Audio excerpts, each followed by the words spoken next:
대한민국 해군의 첫 전용 훈련함인 한산도함이 지난 4월 실전 배치됐습니다. 해군 역사상 처음으로 교육 훈련 전용으로 건조된 배인데요. 이 한산도함은 해군 전력 향상에 큰 도움이 될 것으로 기대하고 있습니다. 게다가 배치되자마자 아주 뜻깊은 임무를 맡아 활약하고 있기도 하죠. 바로 코로나19 백신 접종 지원 임무입니다. 국민의 평화로운 일상 회복을 앞당기기 위해 이바지함은 물론이고 전 평시 의료 지원 임무 수행 태세와 능력을 향상하는 소중한 밑거름이 될 의미 있는 첫 임무를 성공적으로 마무리한 우리 해군의 첫 훈련함 한산도함에 대해 알아보겠습니다.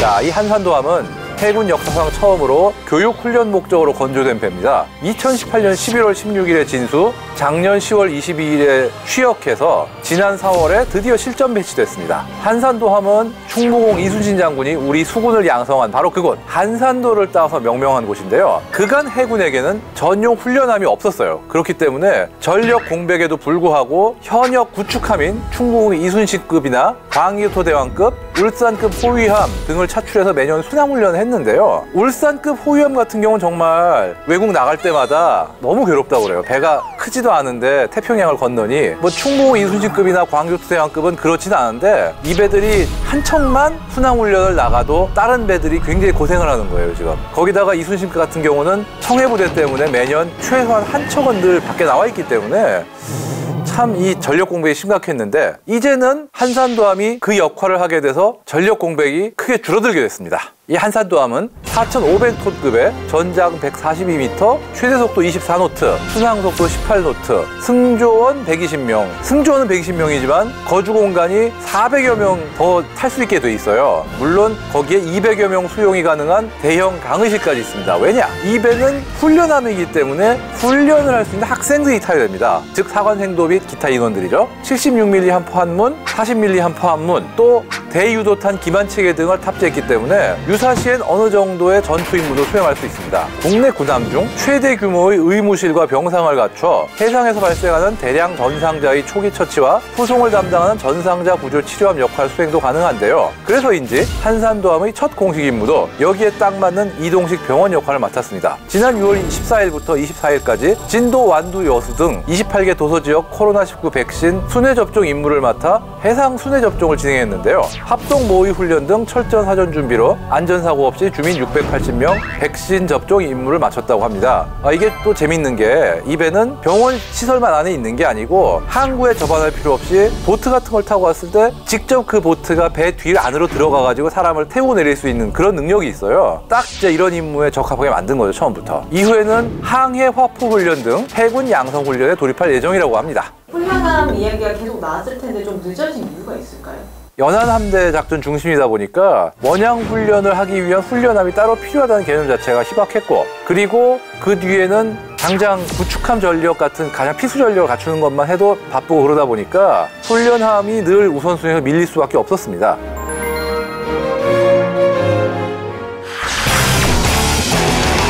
해군에게 있어 훈련함은 전력 공백 없이 해상 훈련의 수준을 높일 수 있다. 그 점에서 꼭 필요한 체계인데요. 그래서 다른 나라에서도 훈련함을 운용 중입니다. 가까운 일본, 중국, 러시아에서도 일찌감치 훈련함을 만들어가지고 해상 전력을 높이고 있죠. 먼저 바로 이웃나라 일본 해상자위대 훈련함을 살펴보겠습니다. 두 종류의 훈련함이 있는데요. 먼저 훈련 지원함 ATS, 텐류, 크로베 이 두 종류가 있고, 그 다음에 훈련함으로 카시마, 세토유키 등 몇 척의 배들이 있습니다. 훈련 지원함은 처음부터 훈련만 하려고 만든 배고, 훈련함은 원래 구축함이던 것을 이제 좀 오래돼가지고 현역에서 은퇴한 다음에 임무를 변경한 거예요. 자, 먼저 텐류 2000년 3월 17일 취역한 배인데요. 2400톤급의 훈련 지원함으로 2008년 호위함대 예하 제1해상훈련지원대가 새롭게 만들어지면서 같은 훈련 지원함인 크로베와 함께 여기에 소속돼서 활동 중이고요. 또 앞서 말씀드린 구축함으로 활동하던 배들이 노후로 인해 용도를 변경해서 훈련함이 된 배들이 바로 세토유키, 하타카제, 시마카제, 카시마 이런 경우죠. 이렇게 여러 가지가 있기 때문에 해상자위대 같은 경우는 정말 전력 공백 우려 없이 훈련을 계속 유지할 수 있다, 이렇게 보시면 됩니다. 2020년 9월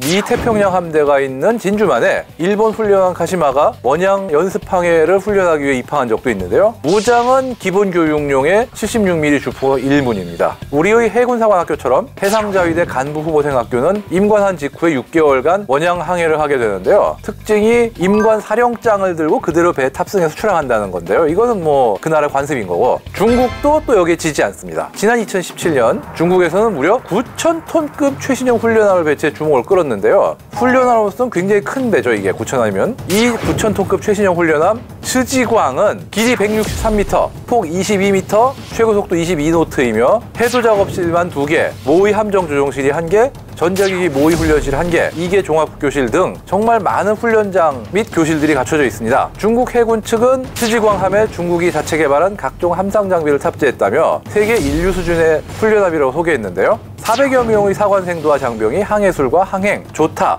원양 실습을 수행하는 것이 가능하다고 합니다. 이 러시아 해군은 연식이 좀 있는 훈련함을 운용 중인데요. 887형 스몰니급 훈련함인데요. 1970년대에 3척이 건조되어 발틱 함대에 소속되어 있습니다. 현재 한 척은 퇴역했고 2척이 아직 현역으로 운용 중이라고 하는데요. 만재 배수량 7,000톤에 전장팩 38m, 최대 속도 20노트, 순항 속도 14노트이고요. 기본 무장이 2연장 76mm 주포, 2연장 30mm 기관포입니다. 승조원 150여 명, 그리고 300여 명의 사관생도가 탑승해서요. 항해 화포, 대잠 훈련 등이 가능하다고 합니다. 그런데 이렇게 훈련함이 여러 종류 있는 와중에 대항해 시대가 돌아온 것 같이 범선을 쓰는, 아니 도대체 이게 훈련함이야? 싶은 훈련함을 쓰는 나라들도 있어요. 마치 16세기로 돌아간 것 같은 이 그 시절 범선을, 물론 그 시절 범선은 아니지만 범선을 훈련함으로 쓰는 나라들이 꽤 많습니다. 칠레의 훈련용 범선 3,600톤급 에스메랄다함 같은 경우는 지난 2019년 부산 해상작전사령부 기지를 방문하기도 했었고요. 또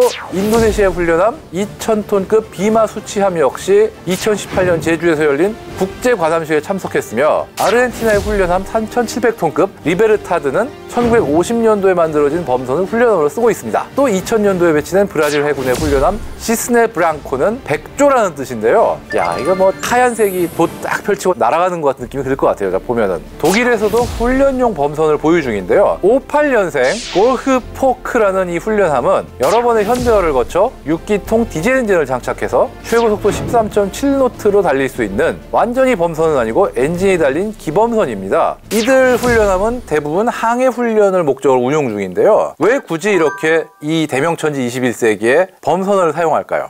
사실 두 가지 이유가 있어요. 일단 전통을 중시하는 것도 있고, 또 배가 어떤 원리로 항해를 하고 뭐 바다에서 바람의 영향을 어떻게 받고 이런 항해의 가장 기초를 정말 몸으로 터득하는 거는 범선을 운용하는 거거든요. 그리고 또 범선 같은 경우는 워낙 육체 노동이 많이 동반되는 거기 때문에 그 과정에서 어떤 생도 간의 팀워크라든가 어떤 의사소통, 이런 여러 가지를 배울 수 있다, 이런 의미로 범선을 훈련하러 쓰는 나라가 꽤 있어요.